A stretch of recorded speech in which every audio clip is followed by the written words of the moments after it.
السلام علیکم ورحمۃ اللہ وبرکاتہ۔ ان الحمد للہ والصلاۃ والسلام علی رسول اللہ، اما بعد۔ محترم ناظرین اکرام اور عزیز طلبہ، مشکات المصابیح کے درس میں آپ کا خیر مقدم ہے۔ آج ہم باب النظر الی المخطوبہ و بیان الاوراق کی فصل ثانی کی چند احادیث اور اسی طرح سے فصل ثالث کی چند احادیث آپ کے سامنے پڑھیں گے۔ پہلی حدیث حضرت جابر رضی اللہ تعالیٰ عنہ سے ہے، چنانچہ کہتے ہیں وعن جابر رضی اللہ تعالیٰ عنہ عن النبی صلی اللہ علیہ وسلم قال لا تلجوا على المغیبات فإن الشیطان یجری من احدکم مجرى الدم قلنا ومنك یا رسول اللہ قال ومنی ولكن اللہ اعاننی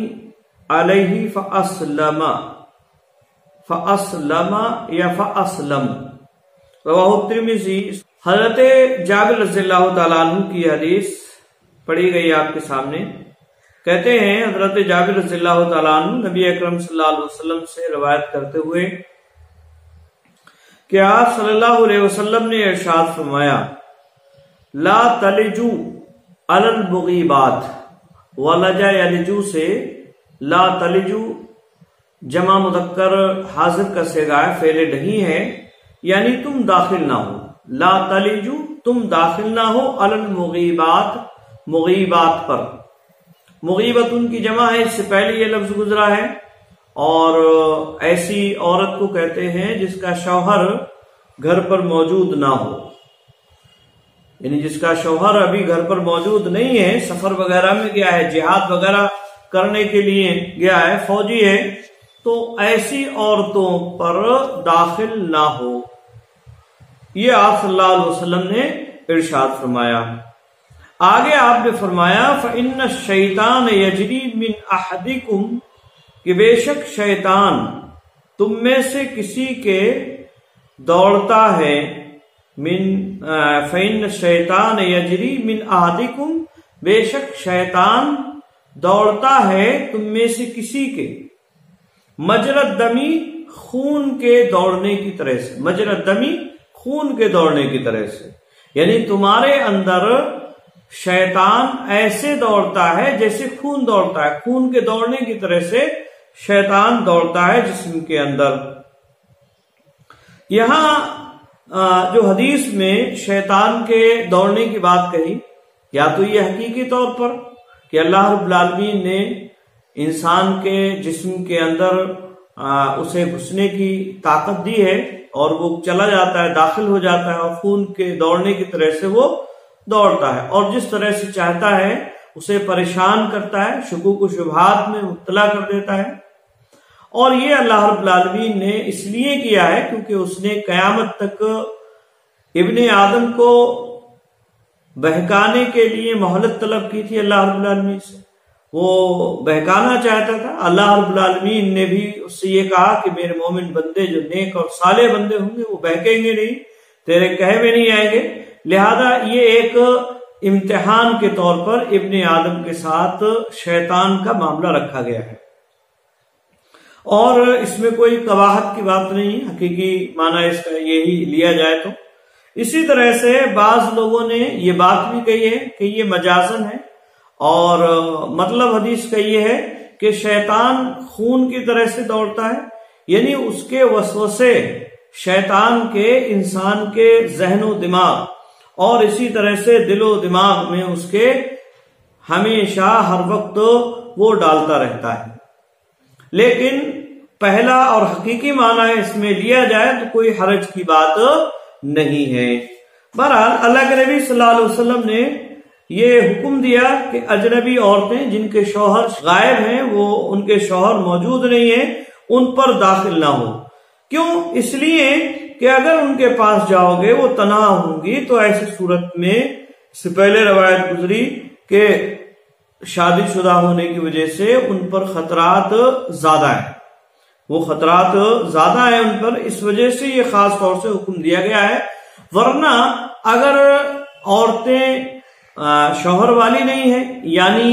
وہ عورتیں ہیں جو کنواری ہیں، لڑکیاں ہیں، تو ان پر بھی داخل ہونا یہ ممنوع ہے، جائز اور درست نہیں ہے۔ اس کے بعد صحابی کہتے ہیں قلنا، ہم نے کہا وہ منک یا رسول اللہ، اور اللہ کے نبی صلی اللہ علیہ وسلم آپ کے ساتھ کیا معاملہ ہے؟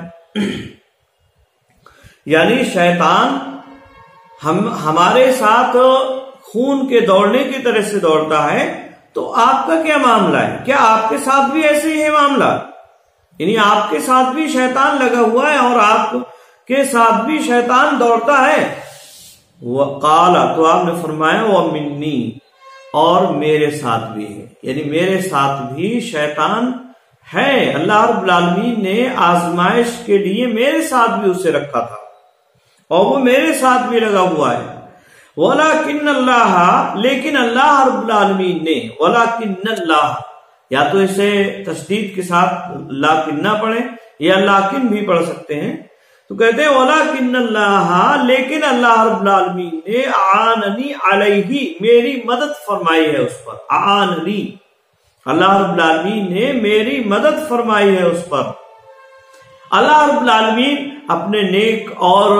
مومن جو بندے ہوتے ہیں، شیطان کے بہکانے سے ان کی مدد کرتا ہے کہ شیطان ان پر کوئی شیطان کا زور نہیں چل پاتا ہے۔ تو یہ نیک بندوں کے ساتھ اللہ رب العالمین کا معاملہ رہتا ہے، ان کی نیکیوں کی وجہ سے اور ان کے دل اور دماغ کے گناہوں سے پاک و صاف ہونے کی وجہ سے۔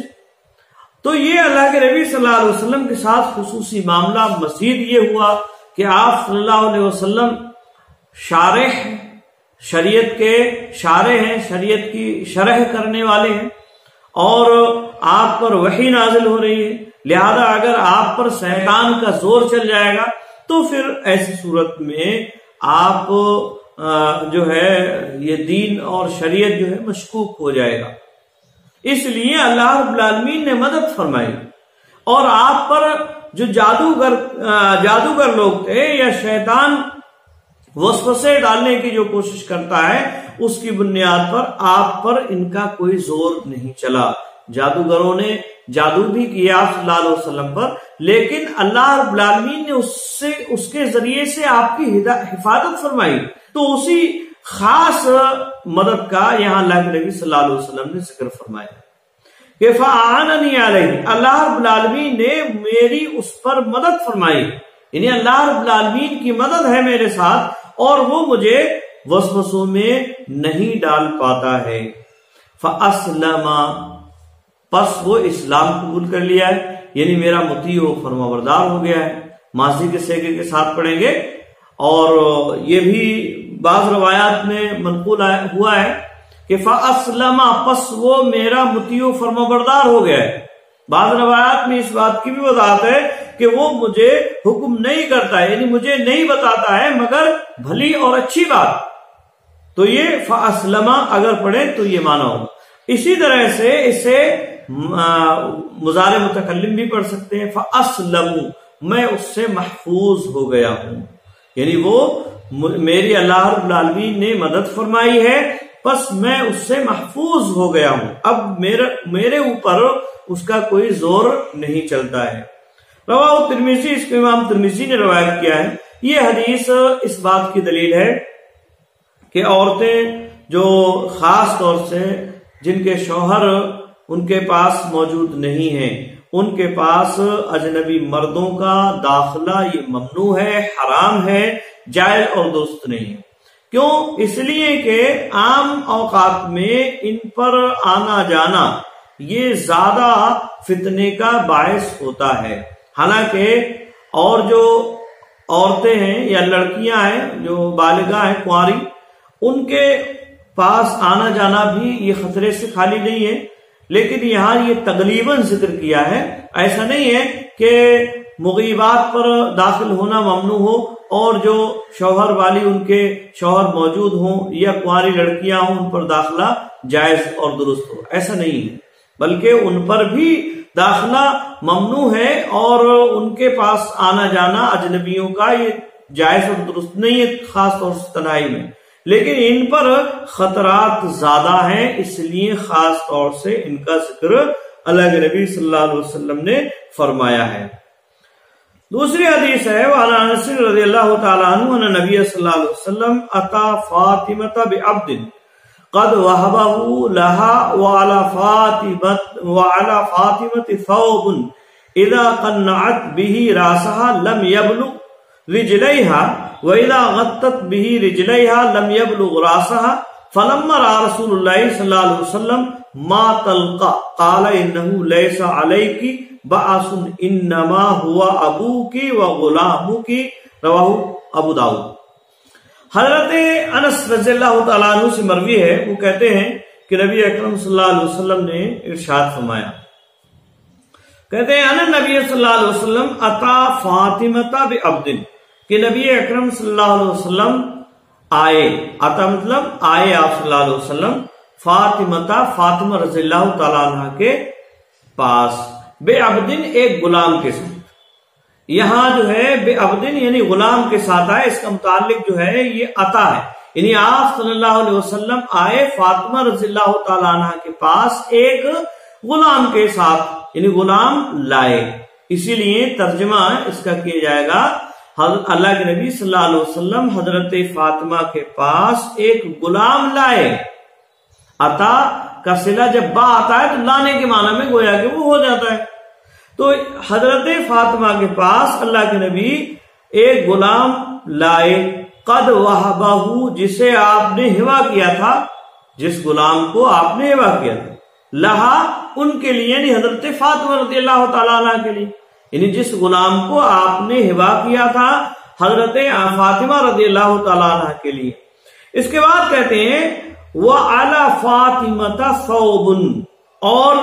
فاطمہ رضی اللہ تعالی عنہ کے اوپر ایک کپڑا تھا، یعنی ایک کپڑا اوڑے ہوئی تھی، وہ ثوبن ایک کپڑا۔ اس زمانے میں کپڑوں کی بڑی دقت ہوتی تھی، ایک ہی کپڑے سے بسا اوقات اپنے جسم کو ڈھانپنا پڑتا تھا،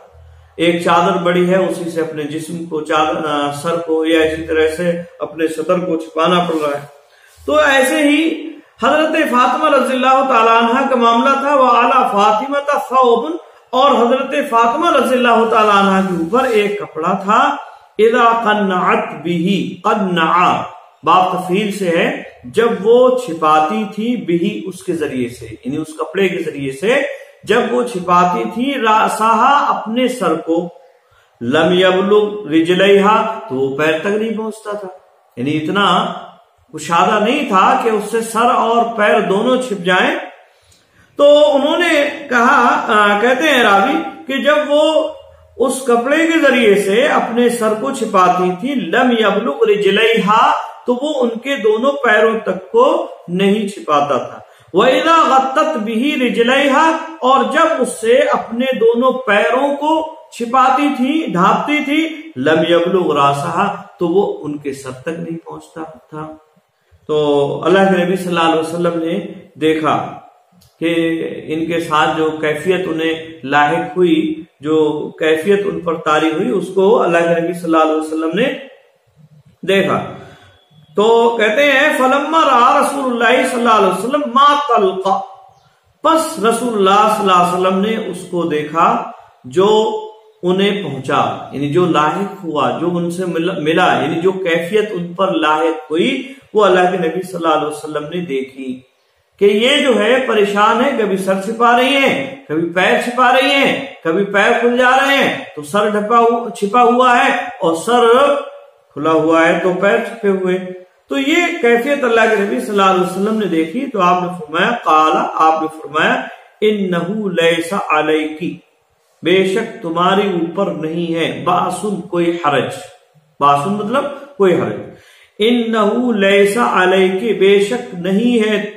علیکی تمہارے اوپر کوئی حرج، انما ہوا ابوکی و غلامکی کیونکہ یہ تمہارے باپ اور تمہارے غلام ہیں،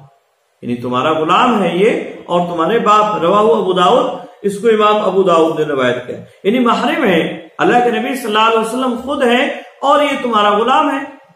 یہ حدیث اس بات کی دلیل ہے کہ محرم کے لیے سر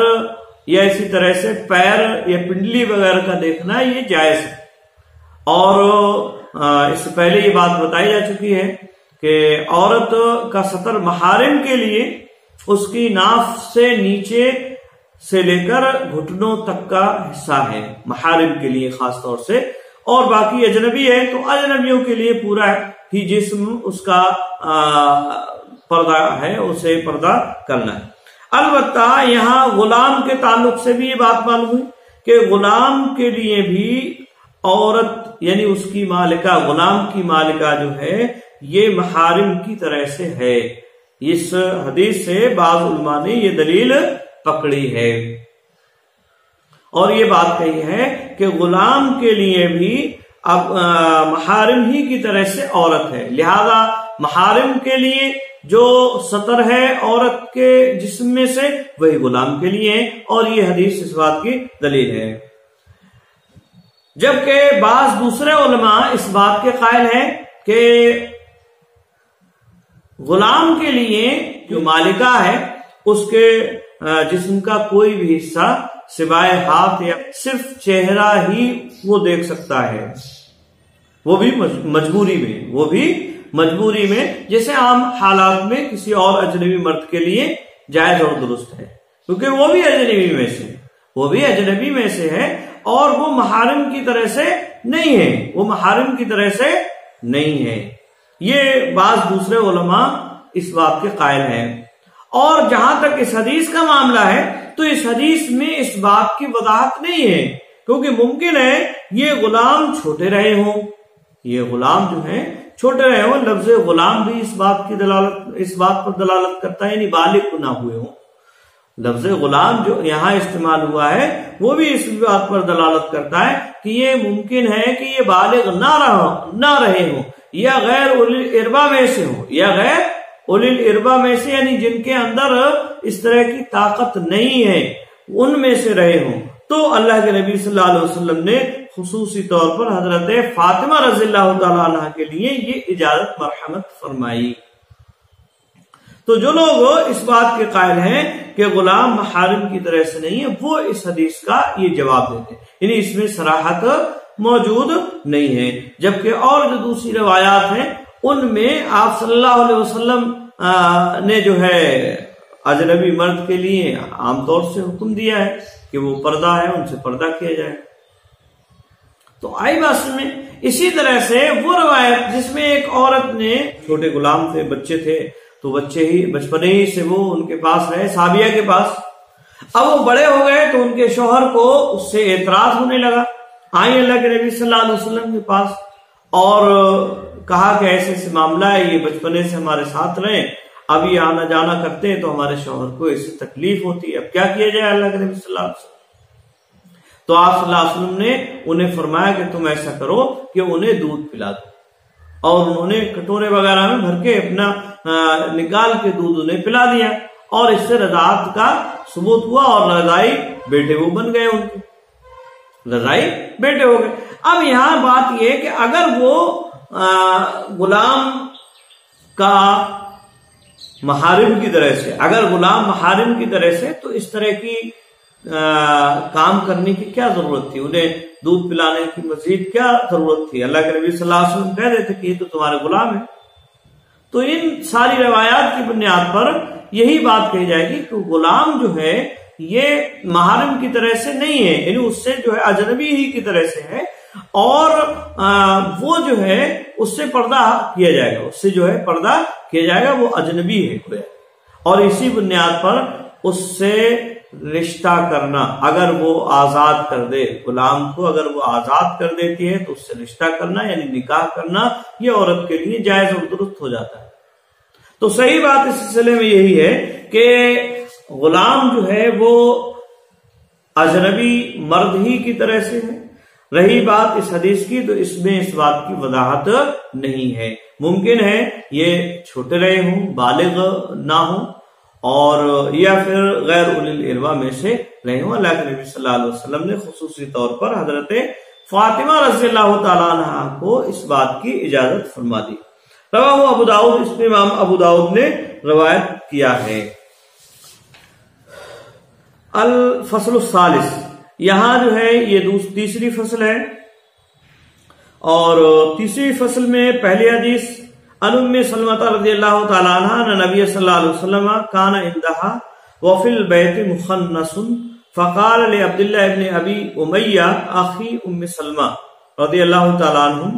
یا عبد اللہ ان فتح اللہ لکم غدا الطائف فانی ادلک علی ابنتی غیلان فانها تقبل ب40 وتدبر ب8 فقال النبی صلی اللہ علیہ وسلم لا يدخلن هؤلاء علیکم متفق علیہ۔ حضرت ام سلمہ رضی اللہ تعالی عنہ سے مروی ہے، وہ بیان فرماتی ہیں کہ نبی صلی اللہ علیہ وسلم کانا اندہا، کہ نبی اکرم صلی اللہ علیہ وسلم ان کے پاس تھے، یعنی حضرت ام سلمہ رضی اللہ تعالی عنہ کے پاس تھے۔ کون؟ اللہ کے نبی صلی اللہ علیہ وسلم۔ وفی البیت مخنث، اور گھر میں ایک مخنث تھا، مخنث یا مخنث دونوں طرح سے اسے پڑھا گیا ہے، لیکن مخنث یہ زیادہ مشہور ہے، اور قواعد کے اعتبار سے اگر دیکھا جائے تو مخنث یہ فصیح، مخنث یہ فصیح ہے، لیکن مخنث یہ مشہور ہے، اور مشہور ہی زیادہ پڑھا جاتا ہے۔ تو کہتے ہیں وفی البیت مخنث، اور گھر میں ایک مخنث تھا۔ مخنث کہتے ہیں جو مرد اور عورت کے درمیان کی جو جنس ہے اس کو کہتے ہیں مخنث، یعنی ہجڑا۔ تو گھر میں ایک مخنث تھا، اور اسی طرح سے ہے، یعنی اس کی تخلیق میں ہی اس طرح کی کیفیت اللہ رب العالمین نے رکھ دی ہے کہ اس کی حرکات و سکنات مرد ہونے کے لگتا مرد ہے، لیکن اس کی حرکات و سکنات وغیرہ وغیرہ جو ہے یہ عورتوں جیسی ہیں۔ تو یہ مطلب اللہ رب العالمین نے اس کی تخلیق میں اگر ایسا رکھ دیا ہے تو ایسی صورت میں یہ قباحت یا گناہ کا سبب نہیں ہوگا، یہ جو ہے اللہ رب العالمین کی ایک طرح سے تخلیق ہوگی۔ البتہ اگر کوئی آدمی جان بوجھ کر ایسا کرتا ہے اور وہ مرد ہو کر عورتوں کی شباہت اور ان کی تشبیہ کرتا ہے تو ایسی صورت میں وہ ملعون ہے۔ اللہ کے نبی صلی اللہ علیہ وسلم نے ایسے مردوں پر جو عورتوں کی مشابہت اختیار کرنے والے ہیں ان پر لعنت فرمائی ہے، اور ایسی عورتوں پر جو مردوں کی شباہت اور شکل و صورت یا ان کے جیسے حرکات و سکنات اختیار کرنے والے ہیں ان پر اللہ رب العالمین نے لعنت فرمائی ہے۔ تو کہتے ہیں کہ ام سلمہ رضی اللہ تعالی عنہ کے گھر میں ایک مخنث تھا، فقال، اس نے کہا، مذکر کا صیغہ گویا کہ یہاں ہے مخنث کے لیے، وہ اس لیے کہ اصل میں مخنث کبھی ایسا ہوتا ہے کہ اس کی شباہت یا شکل صورت حرکات سکنات وغیرہ تخلیق اس کی مردوں کے مشابہ ہوتی ہے، کبھی عورتوں کے مشابہ ہوتی ہے۔ اگر مردوں کے مشابہ ہے تو اسے مرد ہی گمان کیا جائے گا، اور یہی معاملہ وراثت میں بھی ہوتا ہے کہ اگر وہ اس کی مشابہت مردوں کے ساتھ زیادہ ہے تو اسے مرد مان کر اس کے حصے لگائے جاتے ہیں، اور اگر اس کی مشابہت عورتوں سے زیادہ ہے تو پھر ایسی صورت میں عورتوں کے ساتھ اس کی مشابہت مان کر اس کے لیے جو ہے عورتوں والا حصہ رکھا جاتا ہے۔ اسی بنیاد پر یہ کہا کہ فقالا، اس نے کہا، یعنی ام سلمہ رضی اللہ تعالیٰ عنہ کہتی ہے پس اس نے کہا، یعنی مخنث نے کہا، لے عبداللہ ابن ابی امیہ، عبداللہ بن ابی امیہ سے کہا، عبداللہ ابن ابی امیہ سے کہا، اخی ام سلمہ، جو حضرت ام سلمہ رضی اللہ تعالیٰ عنہ کے بھائی تھے، اخی ام سلمہ یعنی حضرت ام سلمہ رضی اللہ تعالیٰ عنہ کے جو بھائی تھے عبداللہ بن ابو امیہ، تو ان سے اس مخنث نے کہا، کیا کہا، ان فتح اللہ لکم غدا الطائفہ، کہ اگر اللہ رب العالمین نے فتح دی تمہیں،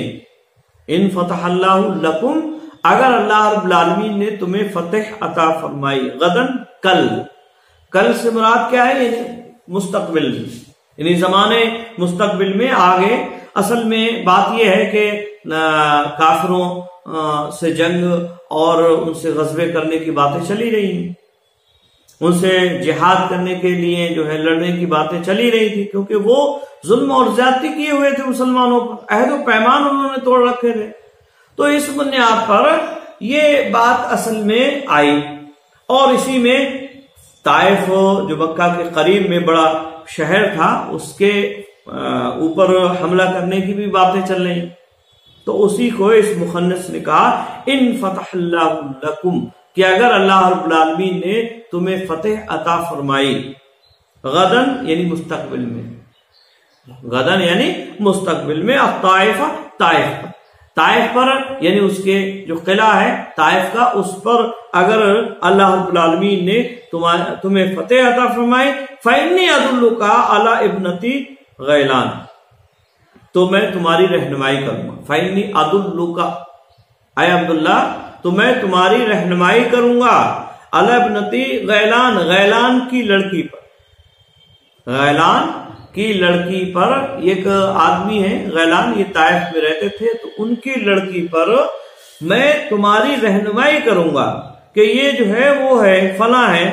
فإنها تقبل ب40، کیونکہ وہ 4 بل میں آتی ہے، بل سلوٹیں جو ہوتی نا اس کو کہتے ہیں، فإنها تقبل، کیونکہ وہ آتی ہے ب40، 4 میں آتی ہے، 4 بل میں آتی ہے، یعنی 4 بل اس کے پیٹ پہ پڑ جاتے ہیں جب وہ سامنے سے آتی ہے، یعنی تگڑی تندرست ہے، اور تگڑی تندرست عورتوں کو عرب یہ زیادہ پسند کرتے تھے، کھجور اور اسی طرح سے میوہ کھا کر ان کے اندر طاقت ہوتی تھی اچھی، اللہ رب العالمین نے ان کے اندر طاقت رکھی ہے، تو ظاہر سی بات ہے ان کے لیے طاقتور اور موٹا تازہ عورت ہی مناسب رہے گی، تو اس لیے وہ تگڑی اور تندرست عورتوں کو پسند کیا کرتے تھے، جیسے ہمارے یہاں آج کل جو ہے پتلی دبلی عورتوں کو پسند کیا جاتا ہے، شادی جو کرنے والے ہیں وہ پتلی اور دبلی عورتوں کو زیادہ پسند کرتے ہیں، کیونکہ ان کے اندر جس طرح کی صلاحیت ہے، جس طرح کی طاقت اور قوت ہے، وہ اسی اعتبار سے اپنے آپ کو پسند کریں گے۔ عربوں کے یہاں طاقت اور قوت زیادہ تھی، وہ کھانے پینے والے لوگ اور محنت مشقت کرنے والے لوگ تھے، طاقت بھی زیادہ تھی، اور اسی طرح سے مردانگی کی جو قوت ہے وہ بھی ان کے یہاں زیادہ، تو اس بنیاد پر وہ تگڑی اور تندرست عورتوں کو پسند کیا کرتے تھے۔ ہمارے یہاں اس طرح کی چیز نہیں ہے، اس لیے مطلب پتلی دبلی عورتوں کو پسند کیا جاتا ہے۔ تو انہوں نے کہا فَإِنَّا تُقْبِلُ ب40، یعنی 4 سلوٹوں میں وہ آتی ہے، یعنی جب وہ آتی ہے تو اس کے پیٹ پر 4 سلوٹیں پڑ جاتی ہیں۔ دیکھا ہوگا عام طور سے جب آدمی تگڑا یا تندرست ہو جاتا ہے تو اس کے آتا ہے تو اس کے پیٹ پر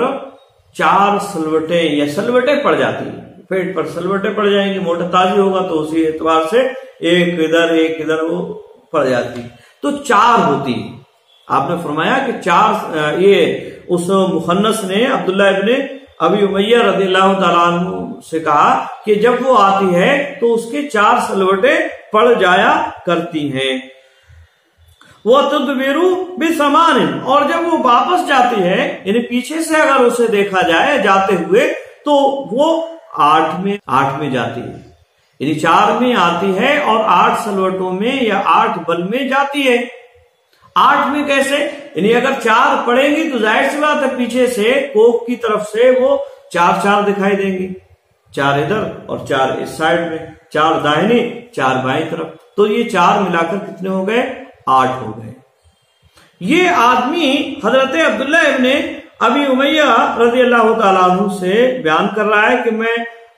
غیلان کی لڑکی پر آپ کی رہنمائی کروں گا جو ایسی ہے، موٹا تازہ خوب ہے اور ایسی ویسی ہے۔ فقال نبی صلی اللہ علیہ وسلم، نبی اکرم صلی اللہ علیہ وسلم گھر میں موجود تھے، آپ صلی اللہ علیہ وسلم نے اس کی یہ باتیں سنی تو آپ نے فرمایا لا يدخلن هؤلاء علیکم، ہرگز داخل نہ ہو، ہؤلاء یہ مطلب یعنی یہی مخنث حضرات، یہ ہجڑے جو ہیں یہ تم پر ہرگز داخل نہ ہو، علیکم تم پر ہرگز داخل نہ ہو۔ اس کو امام بخاری امام مسلم دونوں نے روایت کیا ہے، یہ اصل میں آپ صلی اللہ علیہ وسلم نے اسی وجہ سے منع فرمایا کہ پہلے آپ صلی اللہ علیہ وسلم نے اجازت دے رکھی تھی کہ چلو ٹھیک ہے یہ عورتیں کی مشابہت ان کے اندر ہے یا ان کے اندر شہوت نہیں ہے، غیر اولی الاربہ میں سے یہ ہیں، اور اگر یہ آ جائیں گے گھروں میں تو کوئی حرج کی اور پریشانی والی بات نہیں ہوگی۔ لیکن جب آپ صلی اللہ علیہ وسلم نے اس کو اس طرح کی باتیں کرتے ہوئے سنا تو آپ نے فرمایا کہ چلو ٹھیک ہے ان کے اندر یہ طاقت نہیں، لیکن یہ ان سب باتوں کو سمجھتے ہیں، اور پھر اگر یہ عورتوں کو دیکھیں گے، ان کے ساتھ گھسیں گے، ان کے ساتھ رہیں گے تو ان کی یہ کیفیات دوسری جگہ ٹرانسفر کریں، مردوں کو جا کے بتلائیں گے، اور پھر وہ فتنے اور فساد میں مبتلا ہو جائیں گے۔ ان کے اندر جو ہے ان عورتوں سے متعلق برے برے خیالات وسوسے شیطان ڈالے گا اور وہ فتنے میں پڑ جائیں گے اس بنیاد پر۔ تو یہ اللہ کے نبی صلی اللہ علیہ وسلم نے فرمایا کہ یہ اب آئندہ تمہارے اوپر نہیں آنے پائے، یعنی ان کا داخلہ اب وہ جائز اور درست نہیں ہے۔ تو یہ حدیث اس بات کی دلیل ہے کہ اگر مخنث حضرات یعنی جو ہجڑے ہیں وہ گھروں میں ان کا آنا، خاص طور سے عورتوں سے ملاقات کرنا، ان سے ملنا، یہ جائز اور درست نہیں ہے، کیونکہ ان کے اندر بھی اس طرح کی اگرچہ طاقت اور قوت نہیں ہے کہ وہ کسی زنا جیسے جرم میں پڑ جائیں، لیکن عورتوں کی جو صفات ہیں، جو کیفیات ہیں، یہ دوسرے مردوں کو ٹرانسفر کر سکتے ہیں، بتا سکتے ہیں، اور یہ بھی شرعاً جائز اور درست نہیں ہے، جیسا کہ اس سے پہلے خاص طور سے عورتوں سے اللہ کے نبی صلی اللہ علیہ وسلم نے کہا کہ وہ عورتیں اپنے شوہروں کو دوسری عورتوں کے جسم کی کیفیات اور اسی طرح سے ان کی صفات کو نہ بیان کریں کہ وہ گویا کہ شوہر ان عورتوں کو دیکھ رہے ہیں۔ اس طرح سے آپ صلی اللہ علیہ وسلم نے عورتوں کو منع فرمایا۔ تو عورتوں کو جب آپ صلی اللہ علیہ وسلم نے منع فرمایا تو یہ تو آدمی خود یہ مخنث ہے، یہ بھی بیان کر رہا ہے وہی چیز، تو اس کو بھی اللہ کے نبی صلی اللہ علیہ وسلم نے منع فرمایا۔ تو یہ حدیث اس بات کی دلیل ہے۔ بہرحال آج کے لیے بس اتنا ہی۔ اللہ رب العالمین سے دعا ہے اللہ رب العالمین ہم تمام مسلمانوں کو نیک عمل کرنے کی توفیق عطا فرمائے، آمین۔ السلام علیکم ورحمۃ اللہ وبرکاتہ۔